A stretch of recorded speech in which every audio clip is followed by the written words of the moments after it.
Hey guys, what's going on? Welcome to my YouTube channel, Eric Broadus YouTube. I say welcome again to my YouTube channel, Eric Broadus YouTube. And for tonight's video, I'm gonna briefly just cover um, administrative demotion in the Air National Guard. And the title of the video is Can a administrative demotion be appealed in the Air National Guard?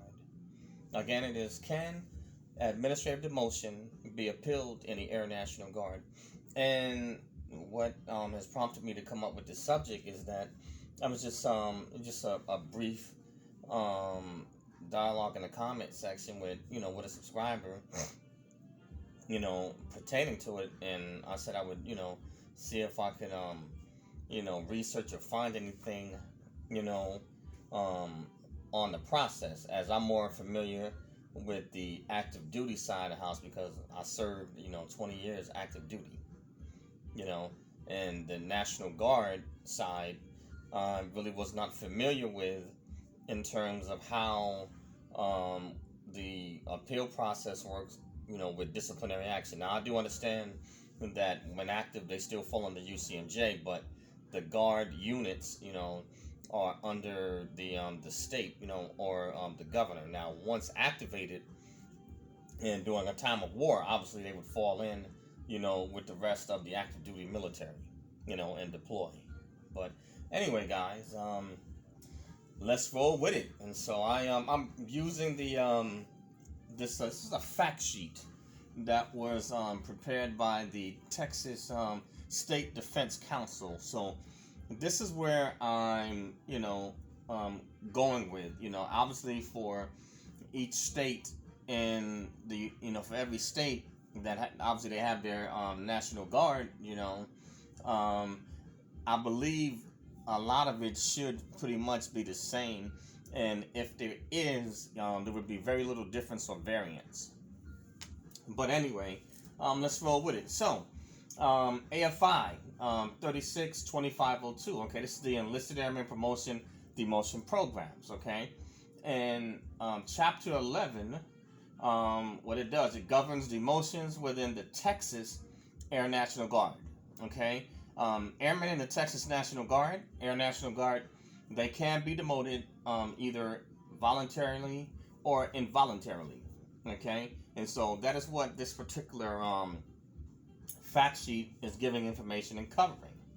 Okay, now pertaining to involuntary demotions, airmen may be involuntarily demoted for the reasons being failure to complete training, to attain grade scale relationships, meaning basically if you're a specific rank, or they expect you to have a commensurate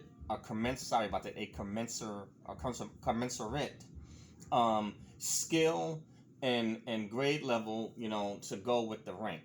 So a good example would be in the Air Force. You have what's known as for the Air Force Specialty Code, you have the 3 skill level, 5 skill level, then you have the 7 and the 9. Okay, now obviously the 3rd skill level is really for people that have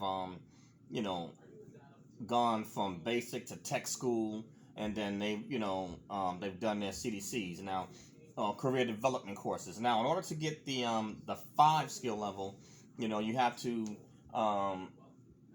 attend, some schooling and some training. You have to do development courses, and you have to complete them within a specific time frame. And there's a certain rank, that you're supposed to have to go with that skill level. What sense would it make for a person that may be an E5, but they only accomplish the skill level of a person that just finished tech school? Basically, the skill level of an E2. It doesn't match. And the same thing for the 7th skill level. If you're going to be a non-commissioned officer and you want to put on the rank of Master Sergeant in the Air Force, you have to, I believe, I think it might even be for tech sergeant. I think you have to have at least obtained um, your 7 skill level. So you have to go to leadership schools, in order to get this grade accomplished. So the military, this is in any branch of service, they have their own requirements, and this is for guard or reserve. If you are holding a certain rank or grade, you have to have a skill level that's equal to it. I'll break it down and maybe say civilian terms, just in case I have just people that have never been in the military before. If you have a CEO, a CEO should have greater skill and a greater depth of knowledge than, say, someone working in the mailroom. They should be far much more proficient, and obviously they deal from the strategic level, and they are dealing with running the company. So their skill level, must be greater than, say, somebody that's working in the mailroom, or say maybe just the janitor. There are two different skill sets and range of skills for what they do, but each one must be fully qualified for the position that they hold. So that's kind of easy to explain. But as far as for the military folks, if you are, say a E6, you can't have the skill level, say, of an E2. You have to have advanced and have the skill level that is equal for that particular pay grade or rank. Okay, moving along. All right, so the failure to attain grade skill, unsatisfactory participation. Okay, the Air National Guard priority placement, program position declination, over grade assignment expiration, failure to fulfill responsibilities, and failure to attain and maintain fitness standards. And as I mentioned in my other videos about how to succeed in the military, and the physical fitness test. Physical fitness is a way of life in any branch of service, and they do expect you to, at the bare minimum, be able to pass your fitness test. Obviously, ideally is to go to try to maximize it. Now, I do understand that the Air National Guard and like reserve units, they're not full-time active duty. So and sometimes in some cases, maybe these guys or ladies, they return back to their civilian job or civilian life, and they may not have the time allocated to keep up with their PT or fitness training. But nevertheless, the Air National Guard, and reserve units, they still expect that once they are activated, or deployed, that they are expected to be able to pass the PT test, and to be up to par in fitness standards. Okay, let's see. A commander should not demote an airman for misconduct, as it would be more appropriate to take action under the Texas Code of Military Justice. Now, understand, like I said, I'm using the one just for the state of Texas. So, I imagine that it's going to be pretty much the same for, any state. If there is any variance, it'd be slight variance, but the particular Air Force instruction is going to be the same. So, those regulations are not going to change. That's Air Force wide. Okay. The most common reasons for demotion are failure to fulfill responsibilities and fitness failure. So that is the most common reasons. Okay. PT, it is really important. Okay. Failure to fulfill responsibilities. An airman may be demoted if he or she fails to fulfill their responsibilities as prescribed in AFI 36-2618. That's the enlisted force structure. A progressively downward trend in performance. Okay, they're not performing, up to par as they should. Failure to maintain dress and appearance standards. And I have mentioned that in previous military videos. Dress and appearance, that right there is part of your duties, and it is your job to make sure that not only that you look good in your uniform, but also that you are within, you know, the standards and the regulations, you know, of the Air Force, or in this case, the Air National Guard. Okay. Let's see. And irresponsible management of personal finance. You know, so I did mention that also.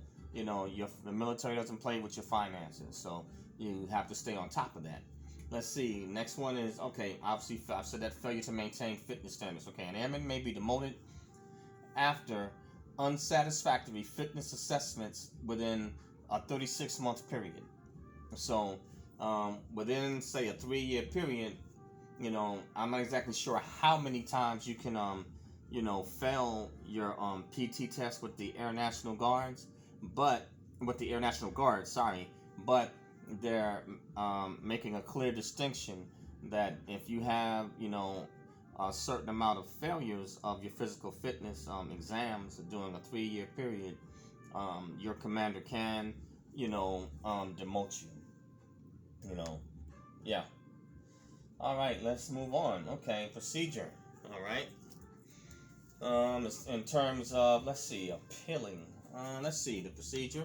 An airman, when appropriate, should be given an opportunity to overcome their deficiencies before demotion action is initiated. Basically, what they're saying in a nutshell is that if you fail your PT test, you know, or if there's a certain area in your duty performance where you're lacking, you have to be given a chance, you know, to be able to turn that around. So basically, like they're gonna basically counsel you, you know, and say, hey, you need to. I'm giving you, say, maybe whatever 90 days to, or this next reporting period, to bring your performance up to standards, or either to exceed them, you know, or else then we will take, you know, the appropriate action to bust you down in rank. Okay. Let's see. When the commander has determined that an administrative demotion is appropriate, the commander shall notify the member of the action in writing and inform the member of the reason for the action. They're going to present a summary, you know, of supporting facts. They are going to require that the airmen, you know, acknowledge that they did receive this letter of demotion or administrative action in writing within 5 calendar days. Okay. Also, the member must either concur or non-concur with the action by the end of the second roll call following the UTA period after acknowledgement. Okay. This is just basically military protocol. Okay. Now they also do have the right to consult with counsel, which I think is wise. If the member non-concurs or does not concur with the action, then the member must submit a response in all documentation within 20 calendar days.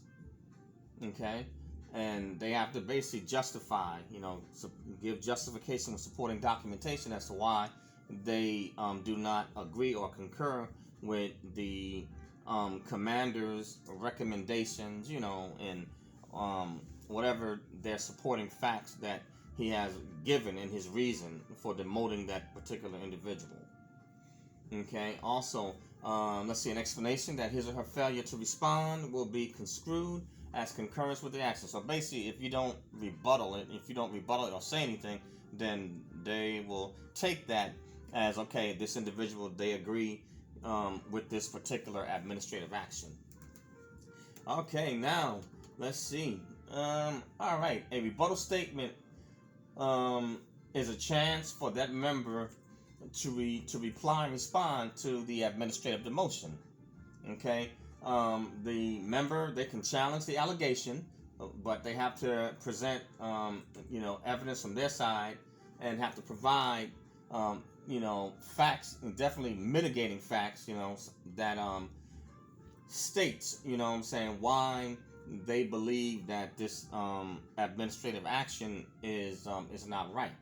Okay, now here's where we go. Let's see. As far as appealing, let's see. Okay, since administrative demotions cannot be formally appealed, okay, you need to use basically, obviously, they're saying common sense when crafting your rebuttal statement. So basically, um, when you draft up or when you write up your rebuttal statement, be as tactful, but be precise and choose your words wisely, but still be precise and get in there and give as much information and details as you can.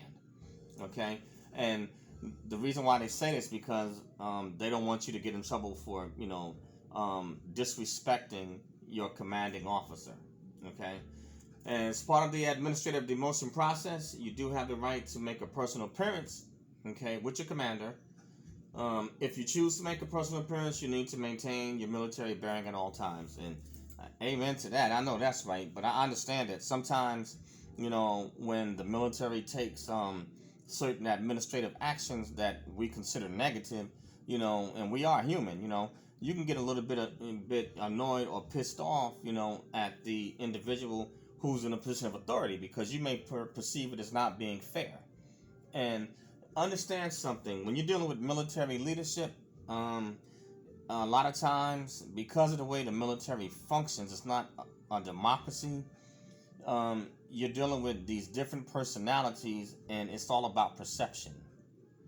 So please keep that in mind when dealing with these personalities in the military that are in control, or shall I say, that are in leadership positions.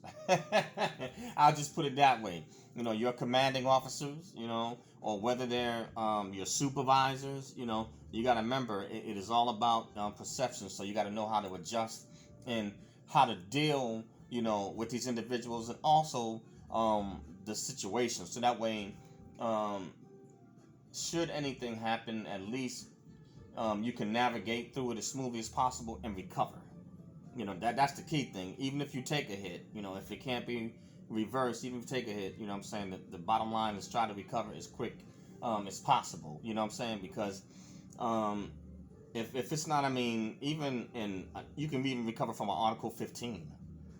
So if they're not ending your career, you're not being court-martialed, you should be able to. You should still have time, as long as you have time on the books left in the military, to recover and turn your performance around. Sometimes things they happen. But it's not the end of the world. Okay. Now let's see. Can you appeal? The answer, is no. There's no right to appeal or have a higher level review when you are administratively demoted.